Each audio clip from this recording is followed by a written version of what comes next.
Everything we know about K-Pop Demon Hunters 2, including some plot theories. If you haven't seen K-Pop Demon Hunters yet, do you even have a Netflix subscription? The film has quickly become the streaming giant's most popular film ever, and stolen the hearts of fans of every age. Kids love it because, well, what's not to love? And even parents can get into the soundtrack, girl power elements, and witty dialogue. Well, here's some excellent news.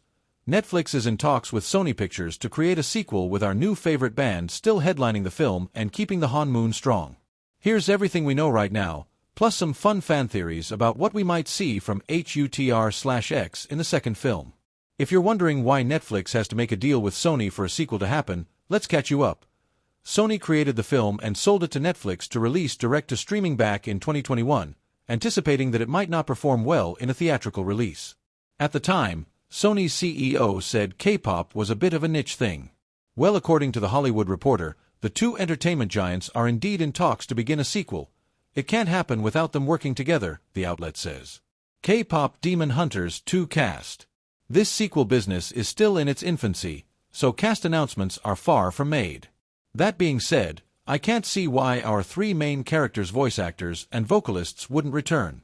All 6 women have been vocal in their affection for their characters and the film as a whole.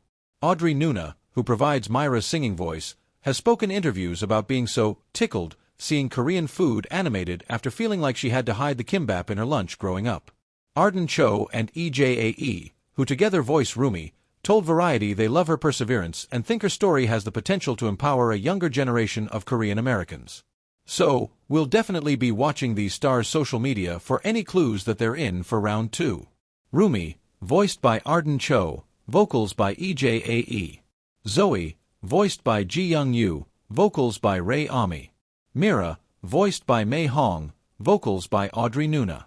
Directors Maggie Kong and Chris Applehands are considered integral to the K-Pop Demon Hunters universe and, while there's no confirmation they'll return, THR also hints that they would be expected to come back on board.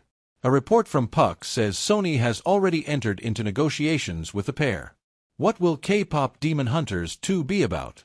Cho has also said she'd like to see Rumi try to rescue Jinwoo in the sequel, because yes, we saw him disintegrate at the end of the first film, but do demons really die? And was GWIMA well and truly vanquished for good or just driven back by the honmoon? For now?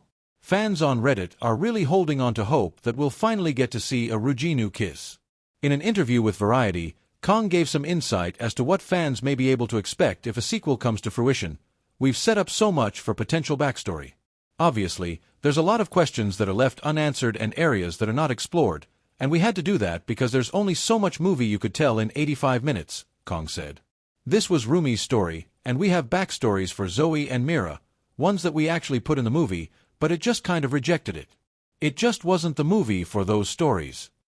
Ray Ami seconded this in a VMA's red carpet interview, saying she wants to know more about both girls' backstories, how the trio got together, and the tea on Rumi's father. How did Zoe wind up back in Korea with the other huntresses? What's the deal with Myra's family? I mean, they were censored in all the photos we saw of them. If the first movie was Rumi's, we can't wait to see which huntress we dive deeper with this time.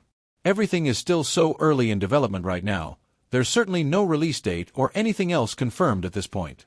We'll just be here, waiting impatiently, for more details on the sequel to our new favorite movie, and belting out HUTR/X songs in the car.